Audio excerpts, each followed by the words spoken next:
конкурсантам нельзя подходить, разговаривать с ними или вообще как-либо отвлекать. Правила по стандартам WorldSkills строжайшие. Задания у сварщиков, например, усложняются из года в год. И при работе они отданы сами себе. Никаких подсказок, только чертежи, заготовки и собственное мастерство. Необходимо не только владеть 3 видами сварки, но и современной аппаратурой, которую специально для соревнований закупили партнеры чемпионата. И не все еще с такими работали. Здесь именно показаны образцы, как они должны выглядеть, только это сборка. Сваренных образцов нету, здесь только сборка. Вот это так выполняется сборка, таким способом. Это называется прихваточки, точечные швы.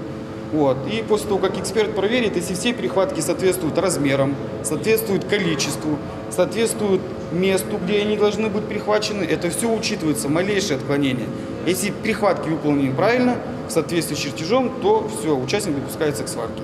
Студент 4-го курса политехнического техникума Виталий Подобедов на этом чемпионате уже на ступеньку выше. Он технический эксперт, помогает в организации работы участников и судей. В прошлом году стал 3-м в регионе и прекрасно понимает, что сегодня чувствуют конкурсанты. Зависит от самого участника. Если у него опыта много, то, думаю, проблем не будет. Лично я исправлял мало дефектов у меня было. Сборка прошла успешно. В компетенции ремонта и обслуживания легковых автомобилей участники демонстрируют знания практически всех узлов и систем авто. Управление двигателем, рулевое управление, ходовая часть, электрическая, механическая. На каждый по 3 часа. Вводятся неисправности, то есть за отведенное время конкурсант должен определить, что за неисправности, и, соответственно, устранить. То есть если, допустим, в частности, взять систему управления двигателем, то есть итог его работы, то есть этот двигатель должен запуститься. А вот в колледже сервиса и связи атмосфера совершенно другая. В парикмахерском деле важно даже не техника и результат, а аккуратное и бережное обращение с клиентом. Именно за этим смотрит первая группа экспертов. Качество выполнения задания оценят уже после завершения работы другие судьи. Работа здесь только на манекенах, чтобы все были в одинаковых условиях. Задание состоит из 4 модулей. Это первый модуль. Работа на длинных волосах. Девочкам необходимо окрасить волосы модели, манекена в данном случае, и выполнить прическу по показателям. Показатели – это пожелания клиента. Цвет, форма и текстура.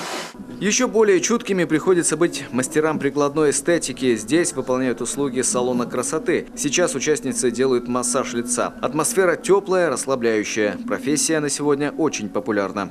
Специальность очень интересная. Почему? Потому что они по окончанию выходят широкого профиля специалистами. Они могут работать в косметических кабинетах, в спа-салонах, в маникюрных кабинетах, педикюрных кабинетах. Также могут выполнять различные виды макияжа. Поэтому на выпуске очень разносторонние специалисты, и всегда перед ними стоит выбор, кем бы они хотели работать и чем бы они хотели серьезно заниматься.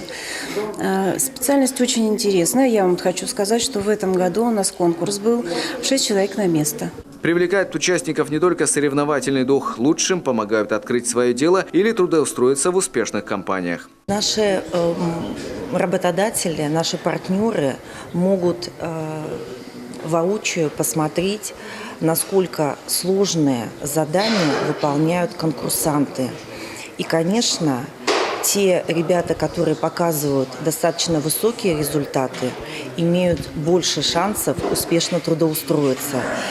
И по прошлым чемпионатам такой опыт у нас есть. Отметим, молодые специалисты из Коми в национальном чемпионате еще не выступали. На отборочных этапах их перегоняли другие регионы. Впрочем, в конкурсе профессионального мастерства мы лишь 3-й год, поэтому пока нарабатываем опыт и планируем обязательно пройти до российского чемпионата. Константин Куратов, Антон Ворожищев, телеканал Юрган, Сыктывкар.